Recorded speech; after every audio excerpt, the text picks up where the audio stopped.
So ನಾವೇನ್ discuss ಮಾಡ್ತಾ ಇದ್ವಿ? Spelling rules.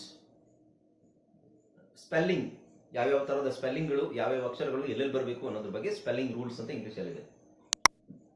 ಕನ್ನಡದಲ್ಲಿ ಸ್ಪೆಲ್ಲಿಂಗ್ ಅನ್ನೋ ಕಾನ್ಸೆಪ್ಟೇ ಇಲ್ಲ, ಹಾಗಾಗಿ ಸ್ಪೆಲ್ಲಿಂಗ್ ರೂಲ್ ಅವಶ್ಯಕತೆ ಇಲ್ಲ. ಓಕೆ, ಸೊ ಇಂಗ್ಲಿಷ್ ಪದಗಳು ಯಾವುದೇ ಸ್ಪೆಲ್ಲಿಂಗ್ ರೂಲ್ ನಂಬರ್ 1 ಏನು? ಯಾವುದೇ ಇಂಗ್ಲಿಷ್ ಪದ JIVU ಅಕ್ಷರಗಳಲ್ಲಿ ಕೊನೆಗೊಳ್ಳುವುದಿಲ್ಲ. ಅಂದ್ರೆ ಜೆ ಅಕ್ಷರದ ಉಚ್ಚಾರಣೆ ಜ. ಹಾಗಾದ್ರೆ ಜ ಬಂದಾಗ ಕೊನೆಯಲ್ಲಿ ಜ ಅಂತ ಸೌಂಡ್ ಬಂದ್ರೆ ಏನ್ ಮಾಡಬೇಕು? ಅದಕ್ಕೆ ಆಪ್ಷನ್ ಇದೆ. ನಾವು GE ಹಾಕ್ಬೋದು ಅಥವಾ DGE ಹಾಕ್ಬೋದು. ಓಕೆ, GE ಅಥವಾ DGE ಹಾಕ್ಬೋದು. ಜಿ ಅನ್ನೋ ಅಕ್ಷರಕ್ಕೆ 2 ಸೌಂಡ್ ಇದೆ ಅಂತ ನಾನು ಹೇಳಿದ್ದೆ, ಗ ಅಂತ ಅಂಡ್ ಇನ್ನೊಂದು ಜ. ಸೊ ಇಲ್ಲಿ LARGE large, large. Okay, so ಇಲ್ಲಿ ಲಾರ್ಜ್ ಅಂತ ಇದೆ, ಇಲ್ಲಿ ಜ ಇದೆ, ಜ ಇದೆ, ಆದ್ರೆ ನಾವು ಜೆ ಹಾಕಿಲ್ಲ. ಏನ್ ಹಾಕಿದೀವಿ? ಜಿ ಹಾಕಿದೀವಿ ಪ್ಲಸ್ ಜಿ. ಜಿ ಮತ್ತೆ ಈ ಎರಡು ಒಟ್ಟಿಗೆ ಹಾಕ್ಬೇಕು ನೀವು. ಬರೀ ಜಿ ಹಾಕ್ಬಿಟ್ಟು ಇದು okay sir, LARG. Hi friends, ಇದೊಂದು ವಿಶೇಷ ಸೂಚನೆ. ನಮ್ಮಲ್ಲಿ ಇದೀಗ ಆನ್ಲೈನ್ ಸ್ಪೋಕನ್ ಇಂಗ್ಲಿಷ್ ಕೋರ್ಸ್ನ ಹೊಸ ಬ್ಯಾಚ್ ಶುರುವಾಗಿದೆ. ನೀವು ಇನ್ಮೇಲೆ ಎಲ್ಲೂ ಹೊರಗಡೆ ಹೋಗಿ ಇಂಗ್ಲಿಷ್ ಕಲಿಯುವ ಅವಶ್ಯಕತೆ ಇಲ್ಲ. ಮನೆಯಲ್ಲೇ ಕೂತ್ಕೊಂಡು ಯಾವುದೇ ಟೆನ್ಷನ್ ಇಲ್ಲದೆ, ಏನು ಮುಗಿದಿರಬಿಲ್ಲದೆ ಇಂಗ್ಲಿಷ್ ಮಾತಾಡೋದನ್ನ ಕಲಿಯಬಹುದು. ಸ್ನೇಹಿತರೆ, ಸ್ಪೋಕನ್ ಇಂಗ್ಲಿಷ್ ಮಾತ್ರ ಅಲ್ಲ, ನಿಮಗೆ ಇಂಗ್ಲಿಷ್ನ ಓದಲಿಕ್ಕೆ ಬರಲಿಕ್ಕೆ ಬರಲ್ಲ ಅಂತ ಇಟ್ಕೊಳ್ಳಿ. ಈಗ ಇಂಗ್ಲಿಷಲ್ಲಿ ನಿಮಗೆ ಓದಲಿಕ್ಕೆ ಬರಲಿಕ್ಕೆ ಬರಲ್ಲ, ಬರೀ ನಿಮಗೆ ABCD ಮಾತ್ರ ಗೊತ್ತು, ಅಥವಾ ABCD ಗೊತ್ತಿಲ್ಲ ಅಂತ ಇಟ್ಕೊಳ್ಳಿ. ಸೊ ABCD ಗೊತ್ತಿಲ್ಲ ಅಂತ ಪರವಾಗಿಲ್ಲ, ನಾವು ನಿಮಗೆ ಇಂಗ್ಲಿಷ್ನ ಬೇಸಿಕ್ಕಿಂದನೇ ಓದಲಿಕ್ಕೆ ಮತ್ತೆ ಬರಲಿಕ್ಕೆ ಸಹ ಹೇಳ್ಕೊಡ್ತೀವಿ. ಅದು ಅಲ್ಲದೆ ನೀವು ಒಂದು ವೇಳೆ ಕನ್ನಡನೇ ಬರಲ್ಲ ಅಂತ ಇಟ್ಕೊಳ್ಳಿ, ಕನ್ನಡನೂ ಹೇಳ್ಕೊಟ್ಟು ಕನ್ನಡದಿಂದ ಇಂಗ್ಲಿಷ್ನ ಹೇಗೆ ಓದೋದು, ಕನ್ನಡನೂ ನಾವು ಹೇಳ್ಕೊಟ್ಟು ಅದರ ಮೂಲಕ ಇಂಗ್ಲಿಷ್ನ ಹೇಗೆ ಕಲಿಯೋದು ಅನ್ನೋದನ್ನ ನಾವು ಈ ಕೋರ್ಸಲ್ಲಿ ಇನ್ಕ್ಲೂಡ್ ಮಾಡಿದ್ದೀವಿ. ಸ್ನೇಹಿತರೆ, ಈ ಕೋರ್ಸನ್ನು ಚಿಕ್ಕ ಮಕ್ಕಳನ್ನು ಹೊರತುಪಡಿಸಿ ಬೇರೆ ಯಾರು ಬೇಕಾದ್ರೆ ಈ ಕೋರ್ಸ್ಗೆ ಜಾಯ್ನ್ ಆಗಬಹುದು. ನೀವು ಕೆಲಸಕ್ಕೆ ಹೋಗೋರು ಇರ್ಬೋದು, ಮನೆಯಲ್ಲಿ ಇರ್ಬೋದು, ಅಥವಾ ನೀವು ಯಾವುದೋ ಒಂದು ಬಿಸ್ನೆಸ್ ಮಾಡ್ತಾ ಇರ್ಬೋದು. ಓಕೆ, ಸೊ ಯಾರು ಬೇಕಾದ್ರೂ ಈ ಕೋರ್ಸ್ನ ಜಾಯ್ನ್ ಆಗಬಹುದು. ಹಾಗಾದ್ರೆ ಸ್ನೇಹಿತರೆ, ತಡ ಯಾಕೆ? ಈ ಸ್ಪೋಕನ್ ಇಂಗ್ಲಿಷ್ ಕೋರ್ಸ್ ಮತ್ತು English basic reading and writing ಕೋರ್ಸ್ನ ಜಾಯ್ನ್ ಆಗಬೇಕು ಅಂತ ಆಸಕ್ತಿ ಇರೋರು ಈ ಕೂಡಲೇ ನಿಮ್ಮ ಫೋನ್ ತೆಗೆದುಕೊಳ್ಳಿ ಹಾಗೂ ಇಲ್ಲಿ ಬರ್ತಿರುವಂತಹ ನಂಬರ್ಗೆ ಅಥವಾ ಕೆಳಗಡೆ ಬರ್ತಾ ಇರುವಂತಹ ನಂಬರ್ಗೆ ನೀವು ಕರೆ ಮಾಡತಕ್ಕದ್ದು ಅಥವಾ ವಾಟ್ಸ್ಆ್ಯಪ್ನಲ್ಲಿ ಸಂಪರ್ಕಿಸಿ ನಿಮ್ಮ ಹೆಸರನ್ನು ರಿಜಿಸ್ಟರ್ ಮಾಡಿಕೊಳ್ಳಿ. ಜಿ ಮಾತ್ರ ಹಾಕ್ಲಿಕ್ಕೆ ಇಲ್ಲ. ನೀವು ಈ ಹಾಕಿದ್ರೆ ಮಾತ್ರ ಜಿ ಅನ್ನೋ ಅಕ್ಷರಕ್ಕೆ ಜ ಅಂತ ಸೌಂಡ್ ಬರೋದು. ಜಿ ನಿಮಗೆ ಯಾವಾಗ ಜ ಆಗುತ್ತೆ ಅಂದ್ರೆ ಜಿ ಜೊತೆಗೆ ಇ ಇದ್ದಾಗ ಮಾತ್ರ. ಅರ್ಥ ಆಯ್ತಾ? ಜಿ ಜೊತೆಗೆ ಇ ಇದ್ದಾಗ ಮಾತ್ರ ಜಿ ಒಟ್ಟು ಇವೆರಡು ಸೇರಿ ನಿಮಗೆ ಜ ಸೌಂಡ್ ಬರುತ್ತೆ.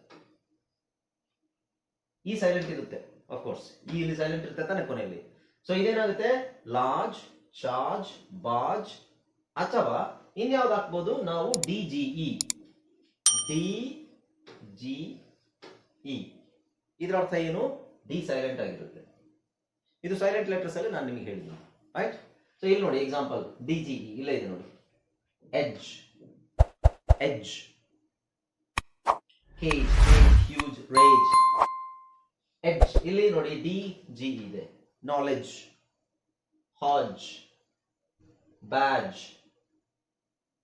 ಹಾಗೆ dodge, judge, fridge, lodge, bridge, wedge, grudge, village, message, vintage, image, hinge, image, wage, ಸೇಜ್.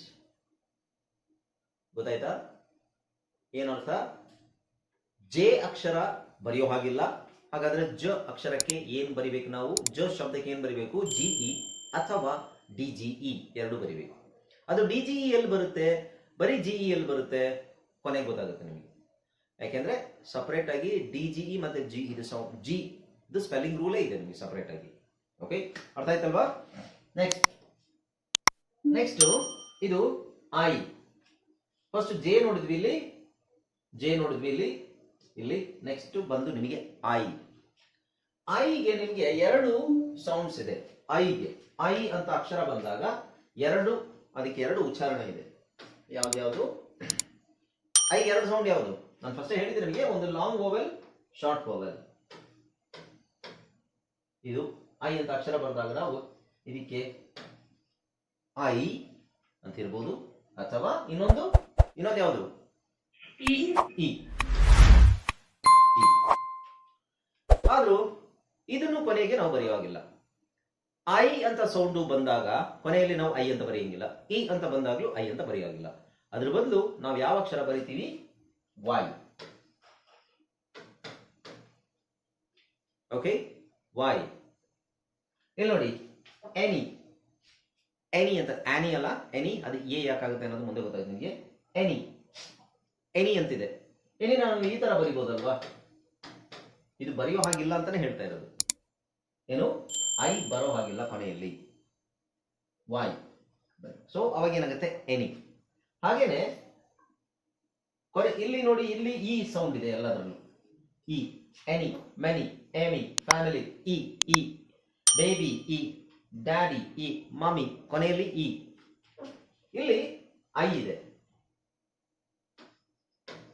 ಇಲ್ಲಿ ಕೊನೆಯಲ್ಲಿ ಐ ಇದೆ. ಯಾವುದು? Try, fry, ಶೈ.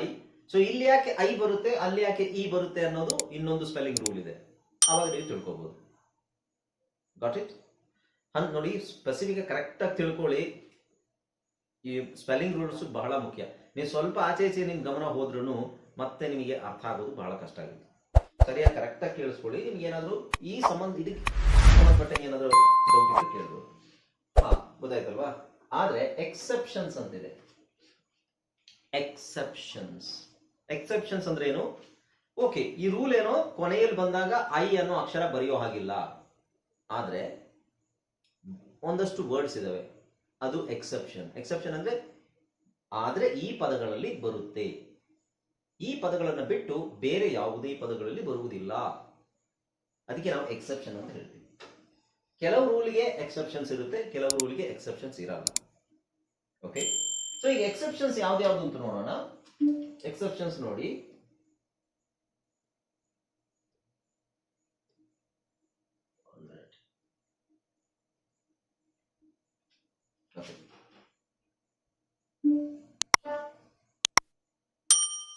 ಓಕೆ, ಎಕ್ಸೆಪ್ಷನ್ಸ್ ನೋಡಿ. ಆಲಿಬಾಯ್, ಬ್ರಾಕಲಿ, ಇಲ್ಲೆಲ್ಲ ನಿಮಗೆ ಐ ಬಂದಿದೆ ನೋಡಿ. Chilli, emoji, alumni or alumni, mini, taxi, bikini, spaghetti, paparazzi, illuminati, graffiti. ಇನ್ನು ಒಂದಿಷ್ಟು ಪದಗಳಿದಾವೆ, ಅದನ್ನು ನನ್ನ ಎಕ್ಸೆಪ್ಷನ್ ಜಾಸ್ತಿ ಇಲ್ಲ. ಓಕೆ, ಸೊ ಈ ಪದಗಳನ್ನು ಹೊರತುಪಡಿಸಿ ಮತ್ತೆ ಇನ್ನು ಕೆಲವು ಪದಗಳು, ಅದು ನಿಮಗೆ PDF ಅಲ್ಲಿ ಲಿಸ್ಟ್ ಬರುತ್ತೆ.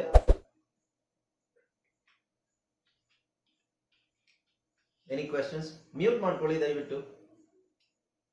ಈ ಪದಗಳು, ಪಾರ್ವತಿ ಮ್ಯೂಟ್ ಮಾಡ್ಕೊಳ್ಳಿ, ನಿಮ್ದು ಮೈಕ್ ಆನ್ ಆಗಿದೆ, ಬ್ಯಾಕ್ ಗ್ರೌಂಡ್ ಅಲ್ಲಿ ಸೌಂಡ್ ಬರ್ತಾ ಇದೆ. ಓಕೆ, ಸೊ ಈ ಪದಗಳು ಇನ್ನು ಕೆಲವು 1-2-3 ಪದಗಳಿವೆ, ಅದನ್ನ ಹೊರತುಪಡಿಸಿ. ಅದು ಜಾಸ್ತಿ ಕಾಮನ್ ಆಗಿ ಯೂಸ್ ಮಾಡೋದು ಇದು, ಯೂಸ್. ಯಾಕೆಂದ್ರೆ ಇದೊಂದು ಶಾರ್ಟ್ ಫಾರ್ಮ್ ಆಗಿರುತ್ತೆ, ಇಲ್ಲಾಂದ್ರೆ ಅದು ಬೇರೆ ಆ ಭಾಷೆಯಿಂದ, ಫ್ರೆಂಚ್ ಭಾಷೆಯಿಂದ ಆಮದು ಮಾಡ್ಕೊಂಡಿರ್ತಾರೆ, ಹಾಗಾಗಿ ಅದು ಆ ತರ ಇರುತ್ತೆ. ಓಕೆ, ಈ ತರ ಪದಗಳನ್ನು ಹೊರತುಪಡಿಸಿ ಬೇರೆ ಎಲ್ಲಾ ಪದಗಳಲ್ಲೂ ನಮಗೆ ಐ ಬರೋದಿಲ್ಲ. ಓಕೆ, ಅರ್ಥ ಆಯ್ತಲ್ವಾ? ನೆಕ್ಸ್ಟ್ ವಿ ಅನ್ನೋ ಅಕ್ಷರದಲ್ಲಿ ಎಂಡ್ ಆಗಲ್ಲ. ಉದಾಹರಣೆಗೆ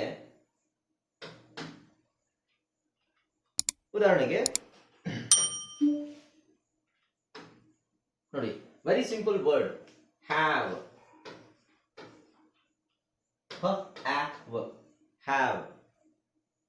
ಈ ತರ ಬರೆದ್ರಾಗುತ್ತಾ? ಇಲ್ಲ, ಇದ್ರ ಜೊತೆ ಒಂದು ಈ ಬರಿಬೇಕು. ಬಟ್ ಸೈಲೆಂಟ್ ಆಗಿರುತ್ತೆ, ಬಟ್ ಅದು ಬರೀಲೇಬೇಕು. ಹ್ಯಾವ್. ಅಥವಾ ಲವ್, LOV, ಲವ್ ಅಂತ ಬರೆಯಕ್ಕೆ LOV ಬರೆದ್ರೆ ಸಾಕ, LOV ಬರೆದ್ರೆ ಸಾಕ? ಇಲ್ಲ, love, E. This is love. Drive,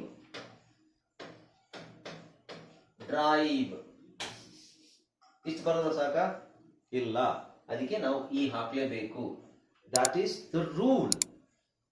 okay, so we ಅಲ್ಲಿ ಎಂಡ್ ಆಗಲ್ಲ. ಇದರ ಅರ್ಥ ಏನು? ವಿ ಅಲ್ಲಿ ಎಂಡ್ ಆಗ್ತಾ ಇಲ್ಲ, ಯಾವುದೇ ಪದ ನಿಮಗೆ ವಿ ಅಲ್ಲಿ ಎಂಡ್ ಆಗ್ತಾ ಇಲ್ಲ. ಅದ್ರ ಜೊತೆ ಇ ಇದೆ ನೋಡಿ, ಎಲ್ಲಾ ಪದದಲ್ಲೂ ನಿಮಗೆ ಇ ಇದೆ. ಅರ್ಥ ಆಯ್ತಲ್ವಾ? ಎಲ್ಲಾ ಪದದಲ್ಲೂ ಇ ಇದ್ದೇ ಇರಬೇಕು. ಯಾವ ಪದನೂ ನೀವು ವಿ ಅಲ್ಲಿ ಬಿಡಬಾರ್ದು. Got it? Okay, it's very simple.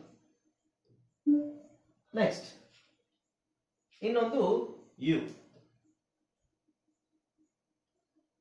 Okay, so you ಅನ್ನೋ ಪದದಲ್ಲಿ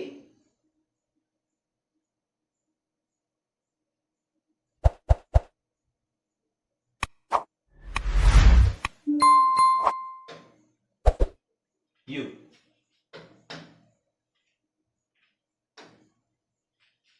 ಯು ಅಂತ ಸೌಂಡ್ ಬಂದ್ರೆ, ಯು ಅಥವಾ ಉ ಅಂತ ಸೌಂಡ್ ಬಂದ್ರೆ ನಾವು ಯು ಬರೆಯೋ ಹಾಗಿಲ್ಲ. ಯು ಎಕ್ಸೆಪ್ಟ್ ಸಮ್ ವರ್ಡ್ಸ್, ಕೆಲವು ವರ್ಡ್ಸ್ ಅಲ್ಲಿ ಎಕ್ಸೆಪ್ಷನ್ಸ್ ಇದೆ. ಈ ವರ್ಡ್ಸ್ ಅಲ್ಲಿ ಬರುತ್ತೆ, ಬೇರೆ ವರ್ಡ್ಸ್ ಅಲ್ಲಿ ಬರಲ್ಲ. ಈಗ ನೋಡಿ ಡ್ಯೂ, ಡ್ಯೂ ಡ್ಯೂ ಅಂದ್ರೆ ಗೊತ್ತಲ್ಲ ಎಲ್ರಿಗೂ, ಡ್ಯೂ ಕಟ್ಟೋದು. ಡ್ಯೂ ಡ್ಯೂ ಇದೆ, EMI ಡ್ಯೂ ಇದೆ, ಅಥವಾ ಫೈನ್ ಡ್ಯೂ, ರೈಟ್? ಡ್ಯೂ ಅಂತಿದೆ, ಡ್ಯೂ. ಸೊ ಇಲ್ಲಿ ಕೊನೆಯಲ್ಲಿ ನಿಮಗೆ ಯು ಅಂತ ಸೌಂಡ್ ಇದೆ, ಯು ಅಂತ ಸೌಂಡ್ ಇದೆ, ಆದ್ರೆ ಯು ಬರೆಯುವಾಗಿಲ್ಲ ನಾವು. ಓಕೆ, ಬರೀ ಯು ಮಾತ್ರ ಬರೆಯೋಗಿಲ್ಲ, ಅದ್ರ ಜೊತೆಗೆ ಇ ಬರೀಬೇಕು. ಇ ಸೈಲೆಂಟ್ ಆಗಿದೆ. ಸೊ ಇದು queue, due, queue, blue. Queue ಅನ್ನೋ ಒಂದು ಪದ ನೋಡಿ, Q U E, U E, U ಮತ್ತೆ ಇ ಎರಡು ಸೈಲೆಂಟ್ ಆಗಿರುತ್ತೆ. ಅದು ಸೈಲೆಂಟ್ ಲೆಟರ್ಸ್ ಅಲ್ಲಿ ಹೇಳಿದ್ನಲ್ಲ. ಓಕೆ, ಕ್ಲೂ, ಕ್ಲೂ, ಯಾವುದೇ ತರ ಕ್ಲೂ ಇಲ್ಲ. ಕ್ಲೂ ಇಲ್ಲಿ ಬರೀ ನೀವು ಕ್ಲೂ ಅಂತ ಇಷ್ಟು ಬರೋದ್ರೆ ಆಗಲ್ಲ, ಇದು ಕ್ಲ ಆಗುತ್ತೆ. ಕ್ಲ, ಈಗ ಬಿ ಹಾಕಿದ್ರೆ ಕ್ಲ. ಓಕೆ, ಸೊ ಇ ಹಾಕಿದಾಗ ಮಾತ್ರ ಅದು ಕ್ಲೂ ಆಗುತ್ತೆ. ಕ್ಲೂ. ಹಾಗೆ glue, true, argue, issue, venue, ಉ ಅಥವಾ ಯು ಅಂದ್ರೆ ಪಕ್ಕದಲ್ಲಿ ಇ ಹಾಕಿದೀವಿ. ಓಕೆ, ಇನ್ನೊಂದು ನೋಡಿ, ವ್ಯಾಲ್ಯೂ, ಅವ್ಯೂ, ಅವೆನ್ಯೂ. ಇನ್ನೊಂದು ರೀತಿ ನಮಗೆ ಯು ಅಥವಾ ಉ ಈ ಎರಡು ಶಬ್ದಗಳಿಗೆ ಯಾವ ಕಾಂಬಿನೇಷನ್ ಅಲ್ಲಿ ಬರಬಹುದು? E W. ಇದನ್ನ ಬೇಸಿಕ್ ಬ್ಲೆಂಡಿಂಗ್ ಅಲ್ಲಿ ಹೇಳ್ಕೊಟ್ಟಿದ್ದೀನಿ ನಿಮಗೆ ಅಲ್ವಾ?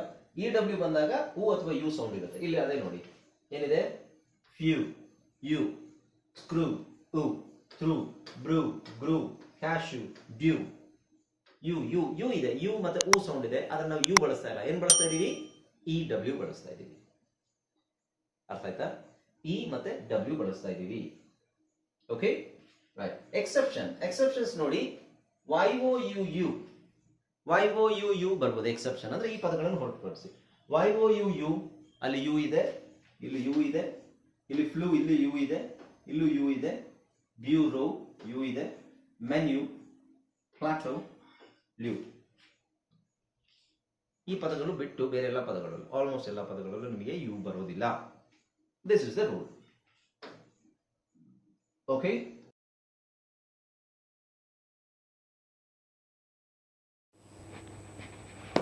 ಆಲ್ರೈಟ್. ಕಳೆದ ಕ್ಲಾಸಲ್ಲಿ ನಾವು